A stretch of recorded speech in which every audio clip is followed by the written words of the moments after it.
আপনার বাড়ি গাড়ি ধন সম্পদ টাকা পয়সার অভাব নাই। আসসালামু আলাইকুম এভরিওয়ান, আমি চলে যাচ্ছি আজকে খোয়াখালীর কবরস্থানে। সো এটা হলো আমাদের খোয়াখালী প্রাইমারি স্কুল। তো এটা হলো যে আমাদের খোয়াখালী প্রাইমারি স্কুলের বাউন্ডারি। তো এই বাউন্ডারি দিয়ে এই রাস্তা দিয়ে আমি এখন আমাদের খোয়াখালী কবরস্থানে চলে যাব। সো আপনারা ভিডিওটা ধৈর্য সহকারে দেখতে থাকুন আর উপভোগ করতে থাকুন আমাদের কবরস্থান কতটা সুন্দর। এই খোয়াখালী মাঠে অনেক মানুষের স্মৃতি পড়ে আছে।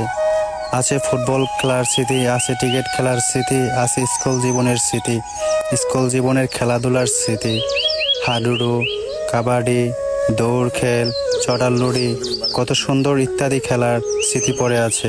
আবার কেউ কেউ ফুটবল খেলার সময় মারাত্মকভাবে অ্যাক্সিডেন্ট কিংবা পাও ভাঙ্গা, অস্ত্র পায়ে ঢোকানো অনেক স্মৃতি পড়ে আছে এই খোয়াখালীর মাঠে। সো এই খোয়াখালীর মাঠ অনেকটাই সুন্দর এখন বর্তমানে। যারা প্রবাসে আছেন তারা প্রচুর মিস করতেছেন, কই গেল আমাদের সেই সব খেলার স্মৃতি।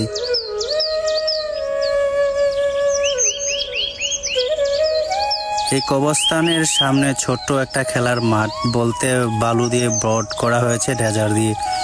এই মাঠের মধ্যে ছোট ছোট বাচ্চারা মিনিবার কিংবা ফুটবল খেলে। এটা হলো যে আমাদের হাটাশের কবরস্থান, এটার পাশাপাশি আমাদের খোয়াখালী কবরস্থান। এই কবরস্থানের চতুর সাইডে দেয়া গাছ লাগানো আছে কিংবা বাজার আছে, কতটাই সুন্দর যা বলার বাইরে। এটা যখন ঘাস দিয়ে ভরাট হয়ে যায় তখন আমরা সবাই মিলে ঘাস পরিষ্কার করি, সুন্দর রাখি।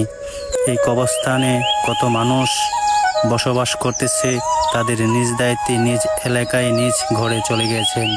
তারা কোনো সময় ফিরে আর আসতে পারবে না।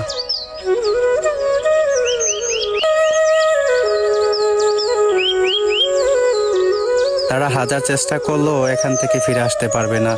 না আসতে পারবে ফ্যামিলির সাথে কথা বলতে, না আসতে পারবে ছেলে মেয়েদের সাথে কথা বলতে, না আসতে পারবে পাড়া প্রতিবেশীর সাথে চলাফেরা কিংবা কথা বলতে। আপনার বাড়ি গাড়ি ধন সম্পদ টাকা পয়সার অভাব নাই।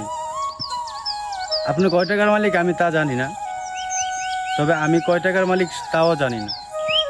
তবে আপনি যত টাকা মালিক হন না কেন, আপনি যতটুক জায়গা পানা অধিকার আছে আপনার, আমারও ঠিক ততটুকু জায়গা পানার অধিকার আছে আমার।